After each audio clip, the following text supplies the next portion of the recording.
बिस्मिल्लाहिर्रहमानिर्रहीम। इस वीडियो में मैं आपको बताऊंगा कि पाइथन के अंदर हम अपने कोड को सीपीयू को इस्तेमाल करके पैरेललाइज कैसे करते हैं। यानी नॉर्मली आप जब कमांड रन करते हैं तो वो एक ही सीपीयू के ऊपर एक ही प्रोसेसर के ऊपर सिक्वेंशियली रन हो रही होती है।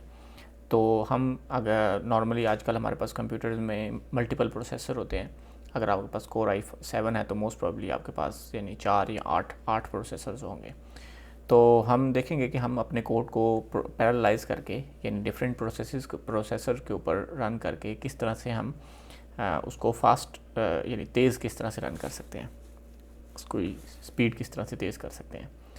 तो इस ट्यूटोरियल का जो लेसन है, वो जो मटेरियल है, वो आपको यहाँ पे pythonseco.readthedocs.io के अंदर आपको यहाँ पे मिल जाएगा। और मैं इसका जो लिंक है वो मैं इस वीडियो की डिस्क्रिप्शन में डाल दूँगा। और अगर आप इसको रन करना चाहें तो आप यहाँ पे बॉटम में जाके यहाँ पे IPython जो नोटबुक है उसको डाउनलोड करें और उसके बाद आप इसको अपने लोकल कंप्यूटर में या कोलैब के ऊपर रन कर सकते हैं। मैं सबसे पहले आपको दिखाऊंगा कि हम इसको कोलैब के ऊपर कैसे रन कर सकते हैं। तो हम कोलैब में colab.research.google.com यहाँ पे जाएंगे और यहाँ पे अपलोड में जाके और अपना जो हमने फ़ाइल डाउनलोड किया IPynb इसको अपलोड करेंगे यहाँ पे। तो जब ये यहाँ पे अपलोड हो जाएगी तो उसके बाद हम इसको कोलैब के ऊपर रन कर सकेंगे। लेकिन ये ध्यान रखें कि अगर आप कोलैब के ऊपर बाय डिफ़ॉल्ट हमें जो प्रोसेसर हैं इस वक्त आज के दिन जो प्रोसेसर हमें फ्री में मिलते हैं वो 2 प्रोसेसर हैं। अगर आप इसको अपने लोकल कंप्यूटर पे रन कर रहे हैं, लैपटॉप पे रन कर रहे हैं, तो आपके लैपटॉप के ऊपर डिफरेंट नंबर ऑफ़ प्रोसेसर्स हो सकते हैं। और अगर आप मतलब डेस्कटॉप पे ऊपर रन कर रहे हैं तो वहाँ पे प्रोसेसर यानी ये मशीन के ऊपर डिपेंड करता है कि आप जिस मशीन पे रन कर रहे हैं आपके पास वहाँ पे कितने प्रोसेसर्स अवेलेबल हैं। और इस कोड को जब आप पैरेललाइज करेंगे, इस कोड को रन करेंगे, तो उसकी जो स्पीड है, जो रिज़ल्ट है, वो वेरी कर सकते हैं। तो हम फ़िलहाल मैं आपको दिखाऊंगा कि हम इसको कोलैब के ऊपर किस तरह से हम जब इसको रन करते हैं तो क्या हमारी स्पीड फास्ट होती है कि नहीं। और उसके बाद मैं आपको यही कोड मैं आपको बताऊंगा कि हम इसको लैपटॉप या डेस्कटॉप अपने लोकल कंप्यूटर के ऊपर हम जब इसको रन करेंगे तो वहाँ पे, चूँकि वहाँ पे हमारे पास प्रोसेसर ज़्यादा होंगे, तो वहाँ पे ये स्पीड जो है वो डेफिनेटली ज़्यादा पैरेललाइज होगी। तो इस कोड को सबसे पहले हम जब कोलैब पे आएंगे तो यहाँ पे सबसे पहले मैंने ये टाइम मॉड्यूल इंपोर्ट किया है ताकि हम स्पीड मेजर कर सकें कि हमारा कोड जो है वो कितनी देर में रन हो रहा है। उसके अलावा हम 2 तरीके से बेसिकली 3 तरीक़ों से या 3 मॉड्यूल्स को इस्तेमाल करके हम पैरेललाइज करेंगे। एक ये कॉन्करेंट डॉट फ्यूचर्स जो है, इस मॉड्यूल को इस्तेमाल करके हम पैरेललाइज करेंगे। उसके अलावा मल्टी प्रोसेसिंग जो बिल्ट इन मॉड्यूल है, ये कॉन्करेंट भी बिल्ट इन मॉड्यूल है और मल्टी प्रोसेसिंग भी बिल्ट इन मॉड्यूल है। तो ये मल्टी प्रोसेसिंग जो बिल्ट इन मॉड्यूल है उसका ये जो पूल क्लास है इसको इस्तेमाल करके हम पैरेललाइज करेंगे। और उसके अलावा एक थर्ड पार्टी लाइब्रेरी है जॉबलिब। तो जॉबलिब लाइब्रेरी बहुत कॉमनली इस्तेमाल होती है अपने पाइथन कोड को पैरेललाइज करने के लिए। तो हम जॉबलिब लाइब्रेरी का जो पैरेलल क्लास है उसको भी इस्तेमाल करेंगे अपने कोड को पैरेललाइज करने के लिए। और फिर हम देखेंगे कि हमारे पास जो डिफरेंस है वो कितना है इन सब मेथड्स का। तो सबसे पहले हम चेक करेंगे कि हमारे पास अवेलेबल प्रोसेसर्स कितने हैं। तो इस वक्त जैसा कि मैंने आपको बताया कि कोलैब के ऊपर हम चूँकि रन कर रहे हैं तो हमारे पास यहाँ पे 2 प्रोसेसर्स हैं। और 2 प्रोसेसर हैं तो हम चाहेंगे कि 2 के 2 ही इस्तेमाल किए जाएँ। अदरवाइज़ मैंने यहाँ पे इस कोड का मतलब ये है कि जितने प्रोसेसर हैं उनका हाफ़ लिया जाए। यानी अगर आपके पास 8 प्रोसेसर हैं तो 4 प्रोसेसर्स को इस्तेमाल कीजिए। आप 8 के 8 भी इस्तेमाल कर सकते हैं या आप मतलब जितने भी लेकिन अगर एक प्रोसेसर ही इस्तेमाल कर रहे हैं तो डेफिनेटली आपको फिर पैरेललाइज कोड करने की ज़रूरत नहीं है। इवन 2 प्रोसेसर्स के साथ भी आपके पास कोड को पैरेललाइज नहीं करना चाहिए। 2 प्रोसेसर के साथ भी आपके पास स्पीड अप नहीं होगा कोड। और यहाँ पे हमारे पास जो फंक्शन है वो ये फंक्शन है बेसिकली ये फंक्शन है क्रेमर्स वी। यानी ये फंक्शन क्या करता है कि ये इसको हम अगर 2 एरे दें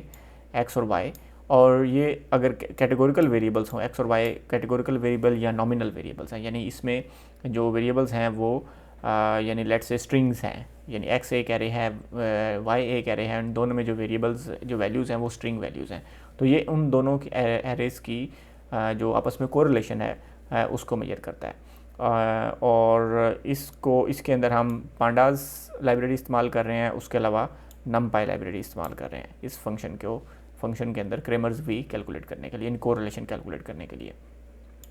लेकिन हम यहाँ पे इस फंक्शन की दो इम्प्लीमेंटेशंस के बारे में डिस्कस करेंगे, यानी दोनों इम्प्लीमेंटेशन को हम पैरेललाइज करेंगे और देखेंगे कि भाई रिजल्ट किस तरह से आते हैं। एक पहली इम्प्लीमेंटेशन जो है उसमें क्या हम करें, उसमें हमारे पास जो मॉडल जो फंक्शन का जो इनपुट है वो सिंगल इनपुट है, यानी एक सिंगल आर्गूमेंट इनपुट है, और वो इनपुट जो है वो हम एक्सपेक्ट कर रहे हैं कि वो एक ट्यूपल होगा, और उसके बाद हम, और वो ट्यूपल क्या चीज़ होगी, वो बेसिकली इंडिसेस होंगे आई और जे, और उस यानी आई और जे हमें बताएंगे कि हमारे पास जो डाटा है जो कि अभी हम यहाँ पे नीचे क्रिएट करेंगे, और इस डाटा का के कौन से, यानी इस डाटा फ्रेम के कौन से कॉलम्स जो हैं उनके दरमियान में हमें क्रेमर्स की जो वैल्यू वी जो कोरिलेशन है वो कैलकुलेट करना है। तो यानी ये क्रेमर्स वी जो है, इसको इनपुट जो है वो सिंगल आर्गूमेंट है,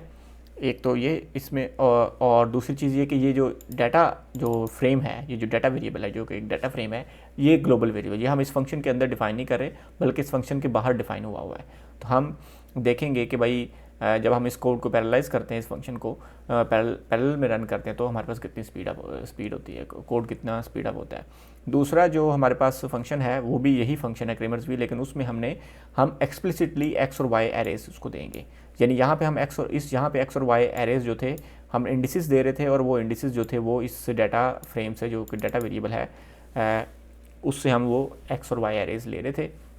और यहाँ पे हम इसको एक्स और वाई, यानी एक्स भी एक एरे है और वाई भी एक एरे है, हम इसको एक्सप्लिसिटली ये दोनों एरे दे रहे हैं, और ये दोनों एरेज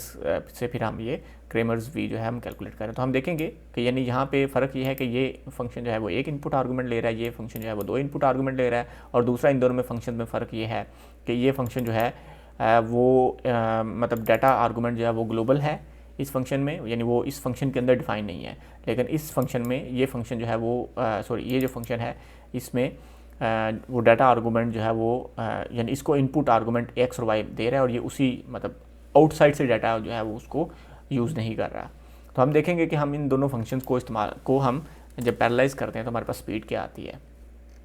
उसके अलावा हमारे पास जो फंक्शन है, जो डाटा है, हम यहाँ पे एक डाटा फ्रेम क्रिएट कर रहे हैं जिसके अंदर 20 रोज़ हैं, यानी 20 कॉलम्स हैं, और हम जब कोरिलेशन कैलकुलेट करना चाहेंगे, कोरिलेशन मैट्रिक्स आप कह लें, तो उसमें हम क्या होगा कि इन 20 हर एक कॉलम की हर दूसरे कॉलम से हम उसका जो कोरिलेशन है या क्रेमर्स वी की जो वैल्यू है वो फाइंड आउट करेंगे। तो टोटल अगर 20 कॉलम है तो इसका मतलब यह कि हमें फॉर लूप जो है वो यानी हमारे पास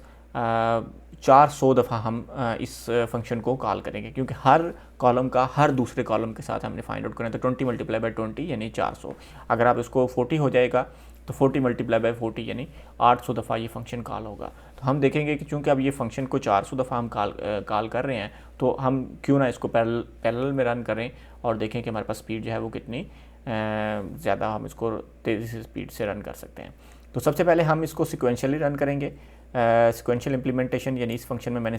हम सिक्वेंशियल इम्प्लीमेंटेशन की हुई है, और उसमें क्या है कि हम देखेंगे कि हम अगर पैरेलल के बगैर अगर हम इसको रन करें तो फिर हमारे पास स्पीड कितनी आती है। तो हम यानी यहाँ पे ये देखें कि दो यानी फॉर लूप्स हैं, और पहला फॉर लूप चूँकि हमने हर कॉलम का हर दूसरे कॉलम के साथ कोरिलेशन फाइंड आउट करना है, तो इस वजह से हम यानी ये यहाँ पे नेस्टेड फॉर लूप है, और नेस्टेड फॉर लूप के अंदर हम यहाँ पे ये क्रेमर्स वी जो फंक्शन है इसको कॉल कर रहे हैं, उसको हम बता रहे हैं कि हमारे पास जो मतलब जो कॉलम्स हैं, जो कॉलम है, जो इंडिसेस हैं कॉलम की, यानी आई और जे, वो एज ए ट्यूपल उसको दे रहे हैं। यानी बेसिकली ये एक ही इनपुट आर्गूमेंट है, ये पूरा एक ही इनपुट आर्गूमेंट है जो हम उसको क्रेमर्स वी को दे रहे हैं, और वो जो एक इनपुट आर्गूमेंट है वो एक ट्यूपल है आई और जे जो कि हम उसको दे रहे हैं। तो जब हम इस कोड को रन करेंगे अभी, तो हमारे पास ये कोड जो है ये सिक्वेंशियल हमें बताएगा कि ये हमारे पास जो यानी कितनी देर में ये रन हुआ। यानी यहाँ पे हम स्टार्ट टाइम नोट कर रहे हैं, और यहाँ पे यानी यहाँ से लेके यहाँ तक जब ये कोड कंप्लीट रन हो जाएगा तो उसका जो टाइम है यहाँ पे ये प्रिंट हो जाएगा। तो हमने इसको फंक्शन में लिखा है, अभी फ़िलहाल हमने इसको एग्जीक्यूट नहीं किया है, सिर्फ हमने इसको यानी फंक्शन डिफ़ाइन किया है। उसके बाद पैरेलल इम्प्लीमेंटेशन में हमने चार पाँच यानी मुख्तलिफ तरीक़ों से हमने इसको पैरेलल इम्प्लीमेंटेशंस की है। सबसे पहले जो इम्प्लीमेंटेशन है वो है प्रोसेस पूल एग्जीक्यूटर, यानी ये प्रोसेस पूल एग्जीक्यूटर जो है ये यहाँ पे ये जो करंट डॉट फ्यूचर्स हमने इंपोर्ट किया था ऊपर टॉप पे, करंट डॉट फ्यूचर से को हमने इंपोर्ट किया था एज ए CF। तो करंट डॉट फ्यूचर्स से हमने यहाँ पे उसको प्रोसेस पूल एग्जीक्यूटर यानी ये इस क्लास का इस्तेमाल किया, और इसको हमने इस्तेमाल किया यूजिंग विद कॉन्टेक्स्ट। यानी विद के साथ हमने इस्तेमाल किया। अब विद के बगैर भी आप इस्तेमाल कर सकते हैं, लेकिन विद के उसके लिए हमें रिक्वायर्ड ये होगा कि हम जब हम इसको रन कर ले कंप्लीट तो हम इसको एक्सप्लिसिटली क्लोज करें। और बाज़ औक़ात इस तरह से हो सकता है कि आप यानी इसके अंदर यानी बेसिकली ये जो हमारा कोड है इसको रन करते करते हो सकता है कोई एरर आ जाए, तो जब एरर आ जाए तो उस वक्त आप उसको एक्सप्लिसिटली हो सकता है क्लोज ना कर सकें, तो इसलिए या आप भूल जाएं मिसाल के तौर पे, तो उसके लिए बेहतर ये होता है कि आप अपने कोड को यानी उस क्लास को विद कंटेक्स्ट मैनेजर, यानी ये इसको विद को हम कंटेक्स्ट मैनेजर कहते हैं, तो हम इस कंटेक्स्ट मैनेजर के अंदर हम इसको एग्जीक्यूट करें। और इसके बारे में मैंने कंटेक्स्ट मैनेजर के बारे में आपको ऑब्जेक्ट ओरिएंटेड की अगर आप सीरीज़ देखें उसमें मैंने आपको ज़्यादा इसमें मज़ीद बताया हुआ है इसका क्या मीनिंग है। अलबत्ता यहाँ पे देखें कि हम प्रोसेस पूल एग्जीक्यूटर को हम क्लास को इनिशिएट कर रहे हैं और उसको हम बता रहे हैं कि कितने प्रोसेसेस को, मैक्स वर्कर्स का मतलब यह कि कितने नंबर ऑफ़ प्रोसेसेस को यूज़ करो। अब यहाँ पे हमारे पास चूँकि सिर्फ है ही अवेलेबल 2, हमने यहाँ पे डिफ़ाइन किया कि हमें एटलीस्ट हम जो है 2 प्रोसेसेस को जो ये CPUs हमने यहाँ पे डिफ़ाइन किया, ये हम कह रहे हैं कि 2 को इस्तेमाल किया जाए, चूँकि है ही 2 तो 2 को ही इस्तेमाल किया जाए। तो उसके बाद हम यहाँ पे इस लाइन में यहाँ पे मैं क्या कर रहा हूँ कि यहाँ पे मैं वो सारे इंडिसेस क्रिएट कर रहा हूँ, यानी चूँकि ये जो क्रेमर्स वी फंक्शन है, इस फंक्शन को इनपुट आर्गुमेंट जो है वो एक मतलब उसमें एक ट्यूपल होना चाहिए, और वो ट्यूपल क्या होना चाहिए, वो इंडिसेस होने चाहिए, वो या वो कॉलम्स के यानी लेबल्स के वो कॉलम्स के इंडिसेस उस डाटा फ्रेम में कि जिन 2 कॉलम्स के हमने दरमियान कोरिलेशन फाइंड आउट करना है। तो यहाँ पे मैं क्या कर रहा हूँ कि मैं यहाँ पे जो इटर टूल से प्रोडक्ट जो फंक्शन है उसको इस्तेमाल करके, और मतलब जितने भी पॉसिबल कम्बिनेशन है, अगर मैं आपको यहाँ पे इस कोड को रन करूँगा तो आप देखेंगे कि ये कोड जो है ये हमें सिर्फ एक लिस्ट ऑफ ट्यूपल्स प्रोवाइड करेगी। आप ये देखें ये ट्यूपल हमें इसने प्रोवाइड किया। तो बेसिकली ये क्या है,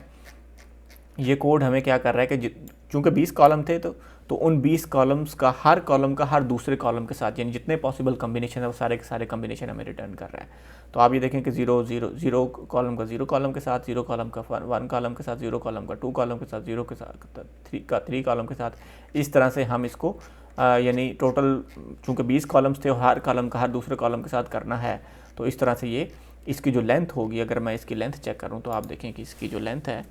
वो हमारे पास 400 है। तो हम यहाँ पे वो ये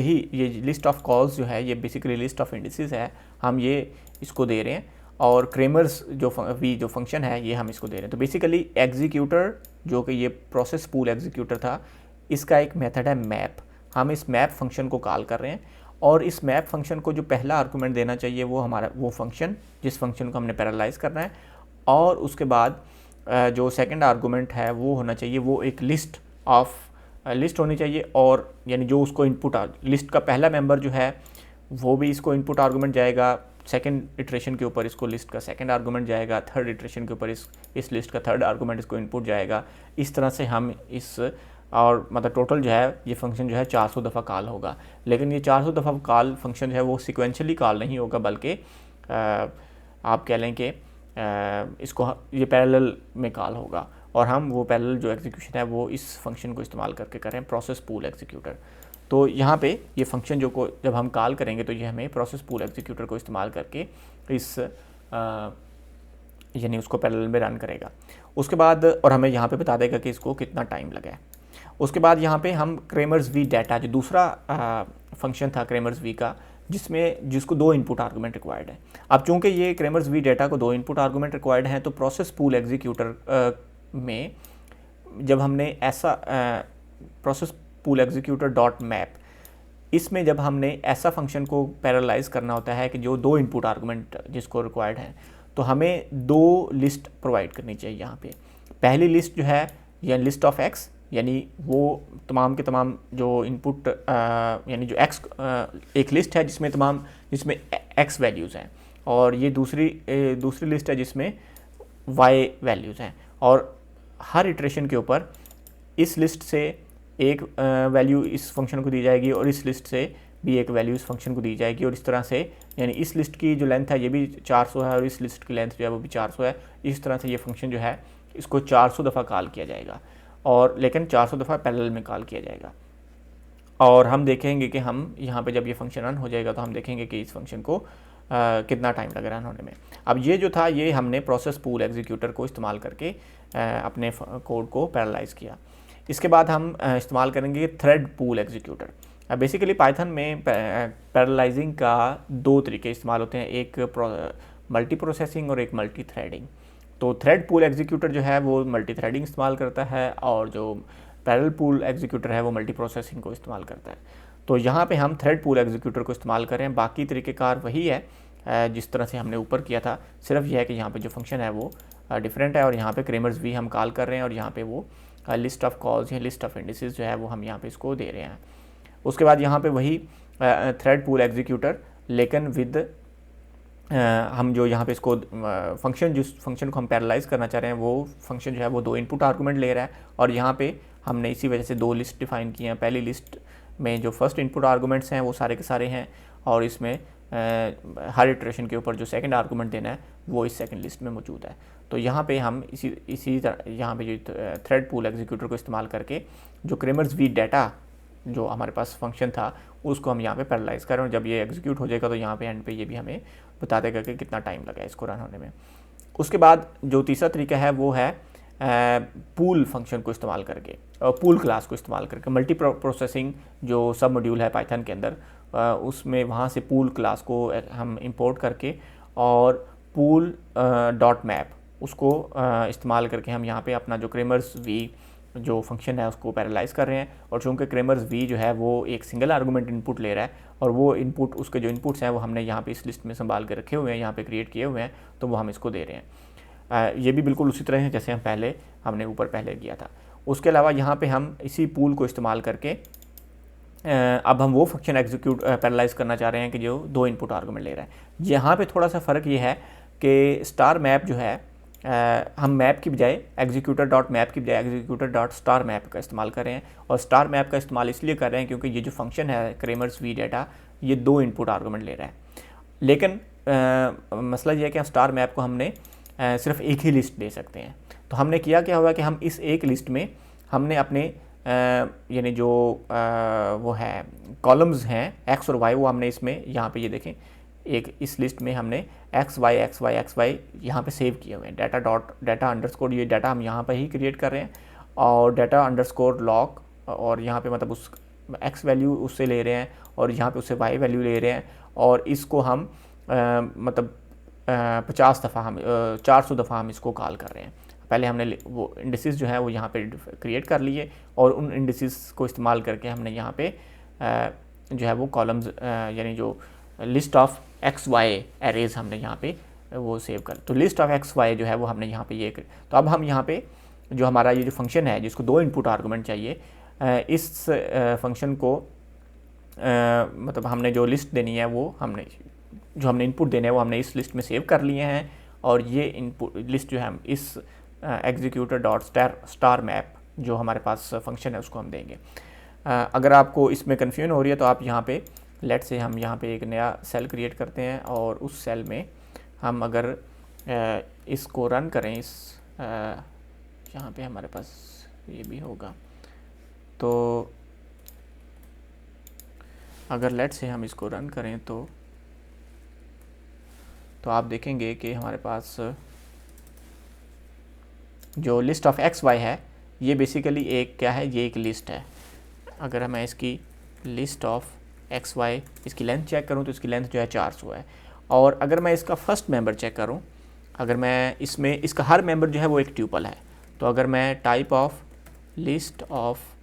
एक्स वाई इसका जो फर्स्ट मेंबर की अगर मैं टाइप चेक करूं तो आप देखेंगे कि उसकी जो टाइप होगी वो ट्यूपल होगी। और अगर मैं इसकी लेंथ चेक करूं तो इसकी लेंथ जो होगी वो 2 होगी क्योंकि हर ट्यूपल में हमने एक्स और वाई जो है वो यहाँ पे उस मतलब एक्स और वाई उसमें रखा। और अगर मैं इसको सिंपल प्रिंट कर दूँ यहाँ पे, अगर मैं इसके जो फर्स्ट मेंबर को प्रिंट करूँ तो आप देखेंगे कि वो जो एक्स और वाई एरेज हैं, यानी यहाँ पे ये जो एक्स एरे है ये बेसिकली ये एक सीरीज़ है पांडास की, ये एक्स है और उसके अलावा यहाँ पे ये जो है ये वाई है। तो इस तरह से हमने ये लिस्ट ऑफ एक्स वाई जो है यहाँ पे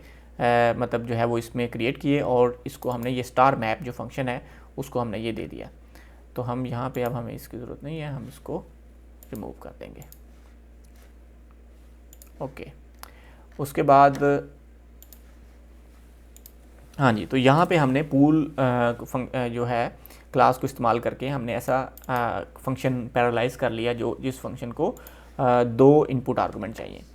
उसके बाद एक और तरीका है, बेसिकली तरीक़ेकार पाइथन के अंदर यही बेसिक तरीक़ेकार हैं, दो लाइब्रेरीज़ हैं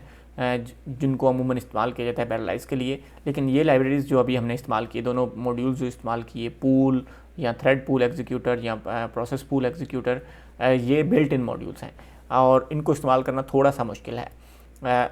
लेकिन उसके अलावा एक थर्ड पार्टी लाइब्रेरी है जॉबलिब, एक लाइब्रेरी है जॉबलिब जिसको अमूमन इस्तेमाल किया जाता है पाइथन के कोड को पैरेललाइज करने के लिए। तो हम जॉबलिब लाइब्रेरी से जो हमने फंक्शन है parallel function, parallel class basically हमने उसको यहाँ पे इंपोर्ट किया हुआ है, फ्रॉम जॉबलिब इंपोर्ट पैरेलल। आपको जॉबलिब जो है वो इंस्टॉल करनी होगी क्योंकि जॉबलिब जो है वो बिल्ट इन नहीं है हमारा पाइथन के अंदर। तो उसके जॉबलिब में से हमने पैरेलल क्लास को इंपोर्ट किया और उसके अलावा ये जो डिलेड है इसको इस्तेमाल किया। और यहाँ पे जॉबलिब में हम क्या करेंगे कि हम जब हमने इसको जिस कोड को हमने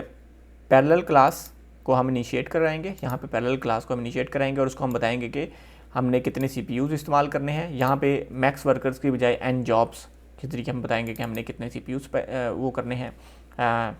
यानी को यूज़ करना है पैरेललाइज करने के लिए। और उसके अलावा जॉबलिब हमें अलाउ करता है कि हम बैकएंड डिफ़ाइन करें। अब 3 तरह के बैकएंड हैं, अगर आप जॉबलिब की जो डॉक्यूमेंटेशन है वहाँ पे देखें तो 3 तरह के बैकएंड हैं जो बिल्ट इन है। एक मल्टी प्रोसेसिंग, मल्टी थ्रेडिंग जो कि हमने ऊपर देख लिया, और उसके अलावा एक लो की, यानी 3 तरह के बैकएंड हैं जो आप डिफ़ाइन कर सकते हैं। वर्बोज आर्गूमेंट जो है वो बेसिकली स्पेसिफाई करता है कि आप मतलब जब कोड रन हो रहा हो तो कितनी इन्फॉर्मेशन जो है वो प्रिंट हो। और बैच साइज़ जो है वो ये बेसिकली बताता है कि आपने अगर अपने पूरे डाटा को आप चंक्स में अगर आप इसको प्रोवाइड करना चाहें, यानी सारे का सारा एक ही दफ़ा ना दिया जाए बल्कि उसको चंक्स में डिवाइड करके दिया जाए। तो यहाँ पे हम पैरेलल क्लास को इनिशियलाइज़ करवा रहे हैं और उसके बाद इनिशियलाइज़ करवाने के बाद उस क्लास को ही कॉल कर रहे हैं। और लेकिन जब उस क्लास को कॉल कर रहे हैं तो हम यहाँ पे डिलेड जो फंक्शन है, यानी डिलेड फंक्शन को कॉल करेंगे। और डिलेड फंक्शन को हम इनपुट क्या देंगे, डिलेड फंक्शन को हम इनपुट देंगे जो फंक्शन है हमारा जिसको हमने पैरेललाइज करना है वो हम डिलेड के अंदर रखेंगे। और उसके बाद यहाँ पे देखें ये हम हमारे पास जो, यानी ये जो हमने ब्रेसेस में जो हमने वैल्यू लिखी है वैल, बेसिकली ये इनपुट आर्गूमेंट है जो हमारा क्रेमर्स वी को जाना है। और वो हम बता रहे हैं कि val for val in list of cols, यानी ये लिस्ट ऑफ कॉल्स में बेसिकली उसी तरह से जैसे हमने पहले किया था इंडिसेस हैं। और यहाँ पे हम इसको बता रहे हैं कि हम यानी इस लूप को बेसिकली पैरेललाइज कर दिया जाए। तो जब ये यानी ये लाइन जो है ये 2 लाइनें रन हो जाएंगी तो बेसिकली एक ही लाइन है, तो इसमें क्या उस वक्त क्या होगा कि हमारा ये जो कोड है क्रेमर्स वी ये पैरेलल हो जाएगा और पैरेलल में ये रन हो जाएगा। और जब इस लाइन तक आएगा तो हमें पता चल चुका, ये हमें बताएगा कि कितना टाइम लगा इसको रन होने में। और उसके बाद यहाँ पे हम जॉबलिब को इस्तेमाल करके क्रेमर्स वी जो दूसरा क्रेमर्स वी डाटा जो फंक्शन है उसको पैरेललाइज कर रहे हैं। क्रेमर्स वी डाटा वो फंक्शन है जो 2 इनपुट आर्गूमेंट ले रहा है। यहाँ पे क्रेमर्स वी जो फंक्शन था ये सिंगल आर्गूमेंट ले रहा था, यहाँ पे क्रेमर्स वी डाटा जो है ये 2 इनपुट आर्गूमेंट ले रहा है। और बेसिकली इसको कॉल करने का तरीक़ेकार तकरीबन वही है जिस तरह से हमने मतलब सिंगल इनपुट आर्गूमेंट वाले फंक्शन को हमने किया था। सिर्फ यह है कि यहाँ पे जो हमने डिलेड के बाद हमने जब यहाँ पे हमने जो एक ट्यूपल डिफ़ाइन किया यहाँ पे, तो यहाँ पे हमने दोनों बेसिकली वो इनपुट आर्गूमेंट्स डिफ़ाइन किए, डाटा लॉग यानी x और y for ij in list of calls. तो यहाँ पे हम अपना बेसिकली इस लाइन में हम अपना जो फंक्शन है उसको बार बार उसको बता रहे हैं पैरेलल को कि इस फंक्शन को या इस लूप के अंदर इस फंक्शन को पैरेललाइज कर दिया जाए। और जब उसके बाद ये फंक्शन रन हो जाएगा तो हमें पता चल जाएगा कि हमारा जो कोड है वो कितनी देर में रन हुआ है।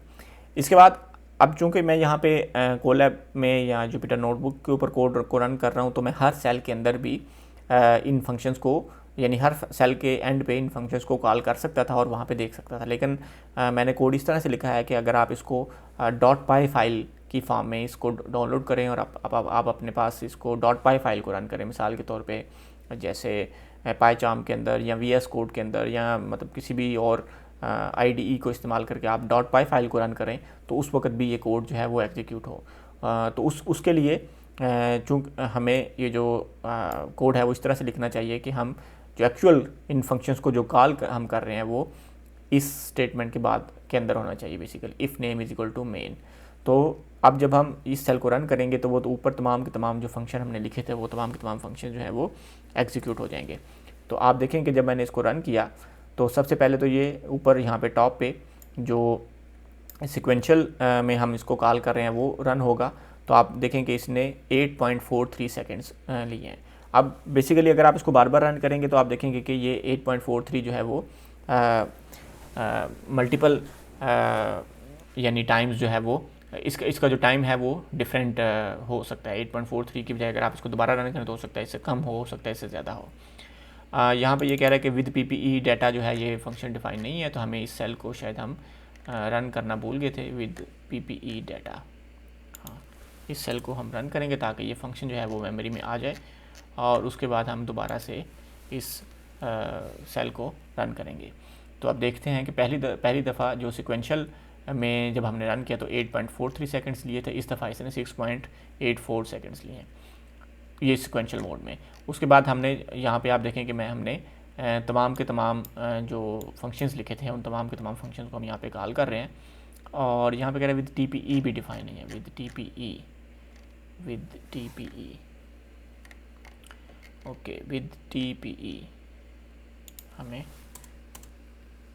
हम इन फंक्शंस को दोबारा से एक दफ़ा जो है ना रन कर लेते हैं। आई थिंक ये भी डिफाइन नहीं थे हमें, यानी ऊपर वाले सारे के सारे सेल जो हैं वो रन होने चाहिए ताकि ये फंक्शन जो है वो डिफ़ाइन हो जाए और उसके बाद हमें जो है ये वाला जो सेल है इसको हम रन कर सकते हैं। अगर आप इसको .py फाइल में रन करें तो वहाँ पे चूँकि सारी की सारी फाइल एक ही दफ़ा रन होती है तो वहाँ पे इसकी आपको ज़रूरत नहीं पड़ेगी, वहाँ पे चूँकि सेल का कॉन्सेप्ट नहीं है। तो आप देखें कि हमारे पास जो सिक्वेंशियल मोड था उसमें उसने 6.22 सेकंड्स लिए और प्रोसेस पूल को इस्तेमाल करके प्रोसेस पूल एग्जीक्यूटर जो था उसने उससे थोड़ा सा कम टाइम लिया, 4.39 टाइम लिया। अब ये सिग्निफिकेंट इम्प्रूवमेंट है इस चीज़ को मद्देनज़र रखते हुए कि हमारे पास सिर्फ 2 प्रोसेसेस हैं और जब सिर्फ 2 प्रोसेसेस हो तो आपके पास ओवरहेड भी ज़्यादा होता है क्योंकि आप मतलब 2 प्रोसेस के आप जो डाटा है उन दोनों प्रोसेस का आपस में बाद में कंबाइन होकर आपको रिटर्न होना होता है। तो इस वजह से वो जो कंबाइन होना है वो एक तरह से ओवरहेड है जो कि आपका मतलब ज़्यादा टाइम हो सकता है। तो इस वजह से हम देख सकते हैं कि ये जो प्रोसेस पूल एग्जीक्यूटर को इस्तेमाल करके हमारे पास जो है वो 4.39 सेकेंड्स लगे हैं। लेकिन उसके अलावा देखें बाकी में कि हमारे पास पूल को इस्तेमाल करके भी 4.21 सेकेंड जो कि कम है, लेकिन उसके अलावा बाज़ यानी तकरीबन ज़्यादा दफ़ा या जो टाइम है वो तकरीबन उतना ही है, बहुत ज़्यादा फ़र्क नहीं है। यहाँ पे आप देखें कि जब हम इसको विद डाटा इस्तेमाल कर रहे हैं तो job lib with Loki 9.04 second ले रहा है और जॉब लिब जब हम इसको डाटा, यानी डाटा का मतलब ये है कि जिस फंक्शन में डाटा हम दे रहे हैं और जो फंक्शन जो है वो 2 इनपुट आर्गूमेंट ले रहा है, तो इसमें आप देखें कि हमारे पास जो टाइम है वो 5.04। तो यहाँ पे आप कंपेयर कर सकते हैं कि जब हमने ऊपर वाले फंक्शन जो हमने डिफ़ाइन किए थे उनको रन करने से हमारा जो कोड है वो कितनी स्पीड से रन हुआ। तो आप देखें कि बहुत ज़्यादा फ़र्क नहीं है, सिर्फ यहाँ पे पूल को इस्तेमाल करके और यहाँ पे प्रोसेस पूल को इस्तेमाल करके जो स्पीड है वो थोड़ी सी फास्ट हुई, लेकिन उसके अलावा बाकी ऐसे भी हैं जिनके वो इस्तेमाल करके हमारे पास जो स्पीड है वो पहले की निस्बत इवन स्लो हो गई। तो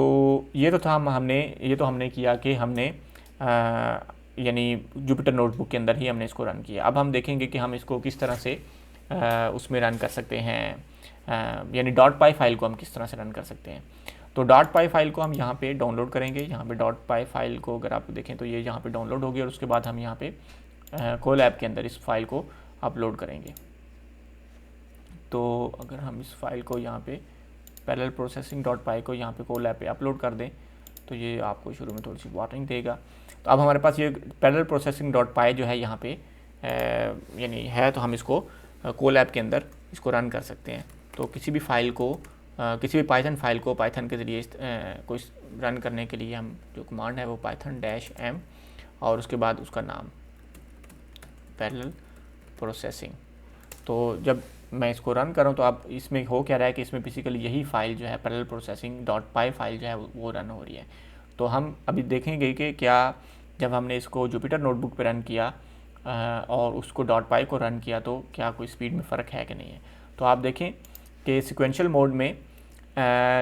हमारे पास 5.06 यानी 5 सेकंड्स लिए, जबकि यहाँ पे सिक्वेंशियल मोड 6.22। तो जुपिटर नोटबुक में रिलेटिवली को जो था वो कोड स्लो था, और लेकिन यहाँ पे प्रोसेस पूल एग्जीक्यूटर में आप देखें कि ये उसकी निस्बत स्लो हो गया है, जबकि यहाँ पे आप देखें कि प्रोसेस पूल एग्जीक्यूटर जो है वो उसकी निस्बत स्लो यानी फास्ट था। तो इस तरह से आप कंपेयर कर सकते हैं कि डिफरेंट मोड्स ऑफ एग्जीक्यूशन जो हैं वो उससे कितना फ़र्क है उसमें। लेकिन यहाँ पे जो डिसएडवांटेज है वो ये है कि कोलैब हमें सिर्फ 2 प्रोसेसेस दे रहा है, और 2 प्रोसेस जो है वो आइडियल नहीं है। आपके पास मतलब 3-4 या इससे ज़्यादा प्रोसेस होने चाहिए जब आप कोड को पैरेललाइज करना चाहें, सीपीयू के ऊपर पैरेललाइज करना चाहें। अमूमन जो है मॉडर्न डे हार्डवेयर में जीपीयूज़ को इस्तेमाल किया जाता है कोड को पैरेललाइज करने के लिए। तो जीपीयूज़ की तो बात अलग है, लेकिन यहाँ पे इस में लेसन में हम जो देख रहे हैं वो सीपीयू को इस्तेमाल करके, यानी आपके पास कोर्स कितने हैं, प्रोसेसेस कितने हैं। तो यहाँ पे चूँकि सिर्फ 2 प्रोसेस हैं तो यहाँ पे कोई मतलब डिफरेंस जो है वो कोई सिग्निफिकेंट नहीं होगा। अब आपने देखा कि हमने जब कोलैब के अंदर ही अब डॉट पाई फाइल को रन किया तो कोई ख़ास फ़र्क नहीं आया हमारे पास कोड को पैरेललाइज करने से। तो अब मैं आपको दिखाऊंगा कि जब हम अपने इसी कोड को मैं अपने लोकल कंप्यूटर में रन करूं तो तब वहाँ पे हमारे पास कितनी क्या स्पीड आती है। तो यहाँ पे मेरे पास लोकल कंप्यूटर में जब मैं इस फाइल को रन करता हूँ तो मेरे पास यहाँ पे 8 कोर्स जो हैं वो अवेलेबल हैं। तो 8 में से मैं यहाँ पे 4 कोर्स जो है वो इस्तेमाल कर रहा हूँ। तो यहाँ पे इसने जो प्रिंट किया यानी 8 कोर्स अवेलेबल हैं और 4 कोर्स जो है वो मैं यहाँ पे इस्तेमाल करूँ। तो यहाँ पे आप देखें कि सिक्वेंशियल की जो स्पीड है वो ऑलमोस्ट वही है जो वहाँ पे थी कोलैब के ऊपर थी, जो 5.86 सेकेंड्स जो है यहाँ पे इसने लिए उसको सिक्वेंशियल में रन होने के लिए। उसके अलावा लेकिन प्रोसेस पूल जो है वो उसकी निस्बत कदरे फास्ट है, उसने 4.35 सेकेंड लिए। और उसके बाद process pool executive with data ने भी तकरीबन बाकी सब जो है वो उसकी निस्बत फास्ट है। और यहाँ पे जो पूल है वो सिग्निफिकेंटली फास्ट है। और अगर आप देखें कि जॉब लिब जो है वो भी फास्ट है, और job lib with multi processing वो भी उसकी निस्बत फास्ट है। और सबसे ज़्यादा जो फास्ट है वो है जॉब लिब जो विद डाटा, यानी जॉब लिब को जब हमने यानी जब हमारे फंक्शन ने एक्सटर्नल डाटा यूज़ नहीं करना था बल्कि जो डाटा था वो उस फंक्शन को ही दिया हुआ था, तो कि जिस फंक्शन को पैरेललाइज किया जाना था तो उस वक़्त उसकी जो स्पीड थी वो सिग्निफिकेंटली फास्ट थी। अब यहाँ पे आप देख सकते हैं क्योंकि यहाँ पे मेरे पास जो सीपीयूज़ थे, अगर मैं यहाँ पे देखें कि हमारे पास अवेलेबल जो सीपीयूज़ हैं इस मशीन में वो 8 हैं और मैंने जो सीपीयूज़ यूज़ किए हैं वो 4 सीपीयूज़ यूज़ किए। तो आप देख सकते हैं कि सीपीयूज़ की तादाद को बढ़ाने से हमारे पास जो कोड है वो सिग्निफिकेंटली फास्ट हो गया।